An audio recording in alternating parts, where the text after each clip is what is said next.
Good evening. We have the Coleman CT200U. I just bought my wife and I a pair of these about 4 or 5 days ago.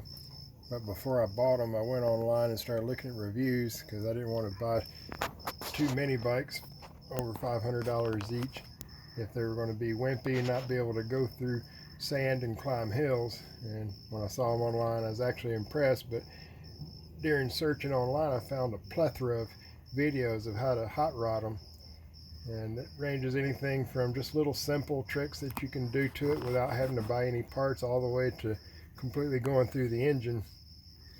And out of all those videos, there's several really ingenious little ideas, and I kind of experimented around, and I've actually come up with a few ideas of my own that actually improve on some of the ideas that other people have come up with. So 2 of these mini bikes are both modified with these modifications. One is done one way, one is done the other, and they both run exactly the same speed. Out of the box, they ran about 19 miles an hour per GPS app on my phone, and now it runs 30 miles an hour flat.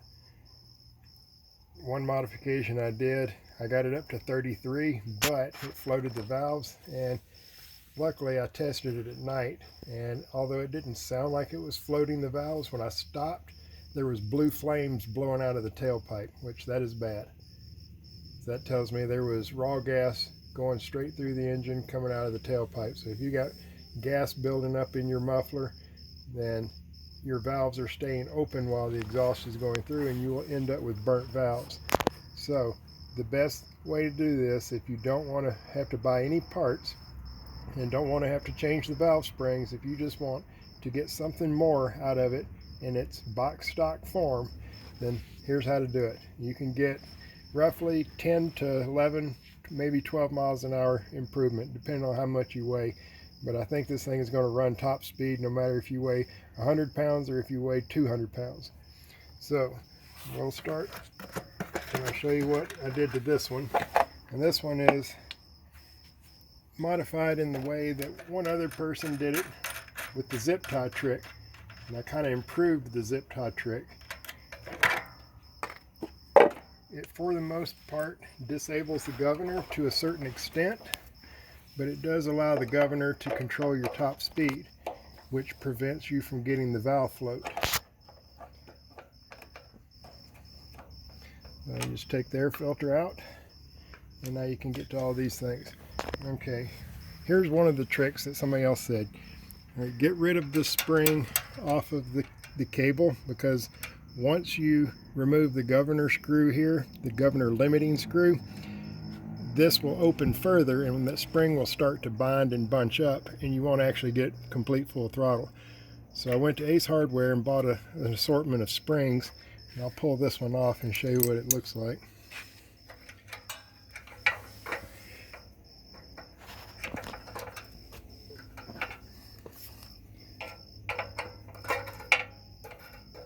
See in here.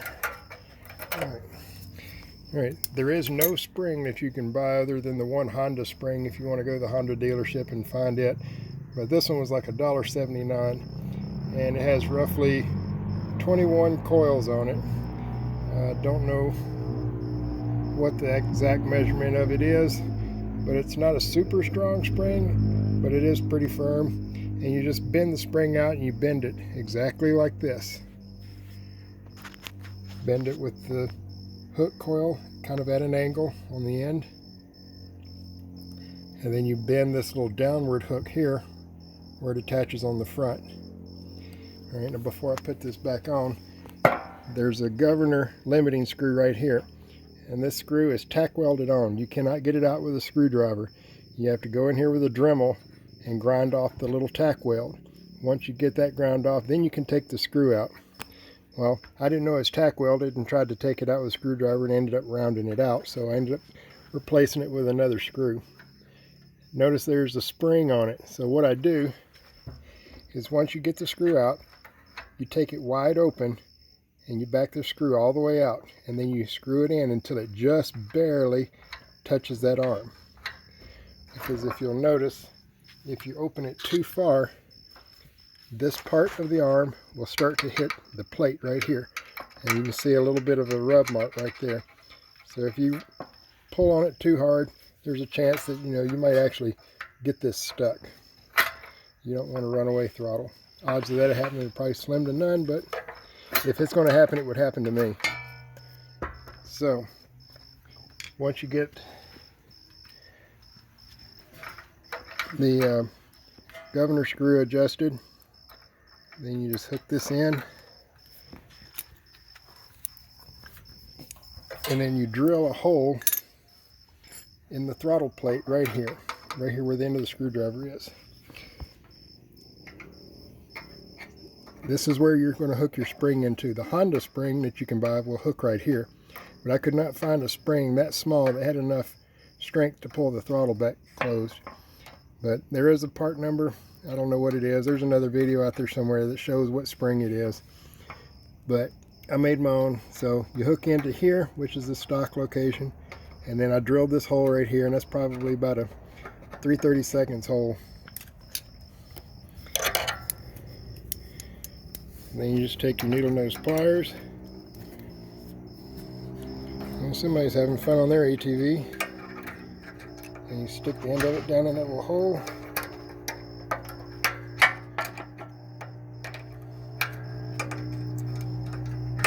Get it hook in, and then you push the spring around to the side of the screw right there.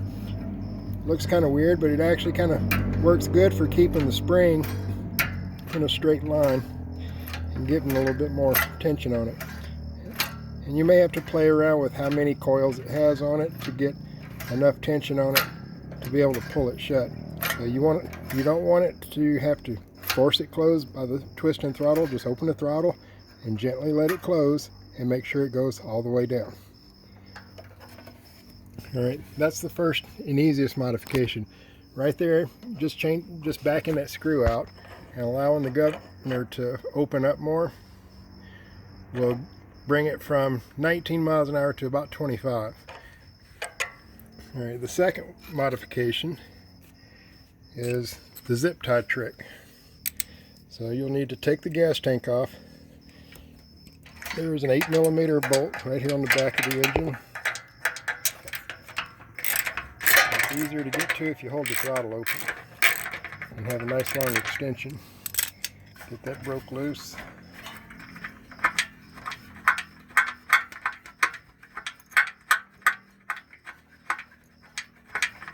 And once we get under the gas tank, there's actually two different ways you can do this.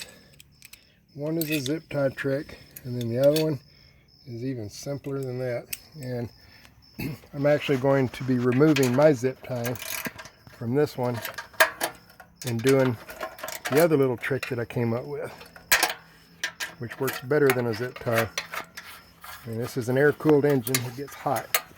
Plastic gets brittle after a little while, and zip ties made in China are made of cheap plastic, and eventually it's just going to pop. And then you got to go back in there and do it again. So take the gas tank, just lift it up. Don't undo the fuel line or anything. Okay. Let me find something to prop this up with. And we'll just use this drill bit holder. Alright. So, most people are just taking, this is the governor arm right here. When it revs up, it pushes the throttle, it pulls forward and pulls the throttle closed to restrict the engine. What most people are doing, they're taking a zip tie, they run it through here, loop it around, and then just making a loop and then cinching it up. And they're basically preventing this spring from stretching. Well, when you do that, if you restrict the governor altogether, then you'll get about 33 miles an hour out of it, but you're also going to get valve float, and you'll end up having to go in and replace the valve springs to stop the valve float using the stiffer springs. So what I came up with, and I did this experimenting with a couple of different zip ties until I found the sweet spot. And what I did is I just took small zip ties,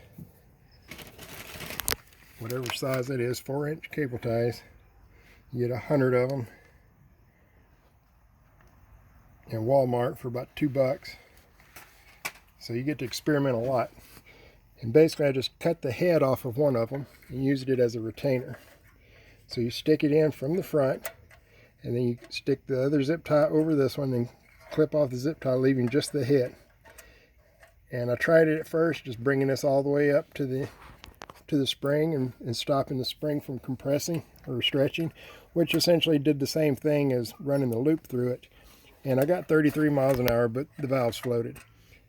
So I figured out, okay, I need to allow the governor to restrict it just a little bit at the top end. So safely, I'm guessing about 30 miles an hour before you start getting the valve float. So what I did is I held it wide open and I cinched the zip tie down until it was still just barely loose. There's a little bit of free play in the zip tie when the throttle is wide open with the engine off. There's probably maybe 2 millimeters of free play at the end. And right there, it will run 30 miles an hour all day long, downhill 31. So the other thing I've noticed is there's multiple holes on the governor arm. Out of the box, it's in this middle hole of the 3 biggest holes. Not sure what these 2 do. If you move the spring to the inner hole, it's going to restrict the speed even more because there's less tension on this spring.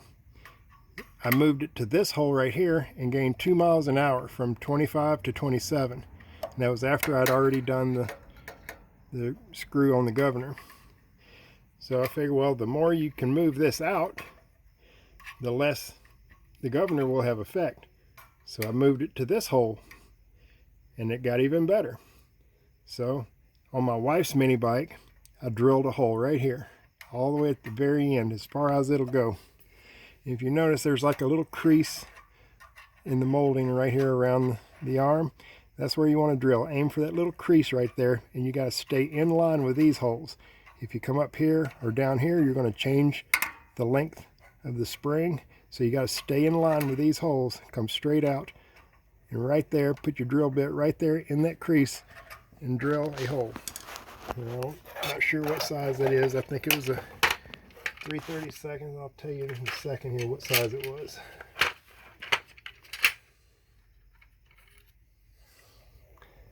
It was that size. That size is a 3/32. And you just take your needle nose pliers, grab the spring, pull it out, and reinsert it into your new hole like that. Make sure it goes in all the way and fits loose.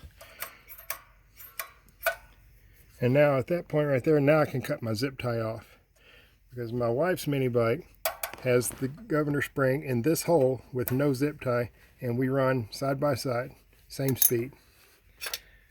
So I'm going to snip the zip tie off and get rid of that. So now I don't have any plastic zip ties under here that are going to get brittle and break and fall off. This will stay like this until this mini bike dies a horrible death someday. But that right there is probably the easiest modifications you can do, and you'll get at least 10 miles an hour out of it. Well, that's about it. Put it back together and go ride. And just make sure that after any of your modifications you've done, work your throttle and make sure it closes all the way. And make sure that your governor is working free. If you'll notice, when the engine is off, the governor holds the carburetor almost all the way open. But as soon as the engine starts, it comes down to idle. When this black tab touches the little brass contact peg right there, that's the stop. That's where it idles at. Make sure all of this is operating smoothly and freely. Nothing's binding up. You don't want to have a runaway. Nope, that's about it. Have fun.